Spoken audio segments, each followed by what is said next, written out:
সংবাদে। আন্তর্জাতিক মাতৃভাষা দিবসে এই যে শহীদ মিনারে আমরা পুষ্পার্পণ করি, সেই শহীদ মিনারের শহীদ আরবি শব্দ, মিনার ফার্সি শব্দ এবং পুষ্প শ্বেত সংস্কৃত শব্দ।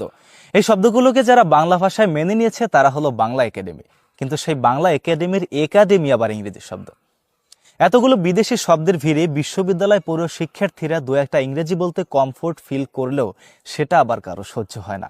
চেতনায় উদ্বেলিত হয়ে বলে, আরে মিয়া, এই ভাষার মাসে ইংরেজি ঢুকাইও না, কমফোর্ট বলছো কেন, আরাম বলো আরাম। কিন্তু সেই আরাম আবার ফার্সি শব্দ। হয়তো মুসিবতে পড়েছেন, কিন্তু এতেও লাভ নেই, কারণ মুসিবত আবার আরবি শব্দ।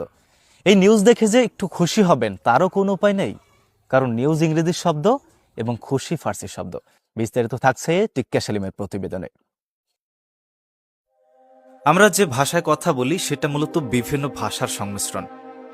ইংরেজি, আরবি, উর্দু, ফার্সি সহ বিভিন্ন শব্দ দিয়ে আমাদের বাংলা ভাষা গঠিত হয়েছে। অসংখ্য বিদেশি শব্দগুলোকে আমরা বাংলা ভাষায় মেনে নিয়েছি, কিন্তু ইসলামের বিরোধিতা করা যেন আমাদের নিত্য নৈমিত্তিক ব্যাপার। এমনকি ইসলামী পরিভাষাগুলো আমাদের গলার কাঁটা হয়ে দাঁড়িয়েছে। প্রিয় দর্শক, এই ছিল আমাদের সংবাদ। আমাদের পরবর্তী সংবাদ দেখতে উজান টিভি ফেসবুক পেজ ফলো করে ইউটিউব চ্যানেল সাবস্ক্রাইব করবেন।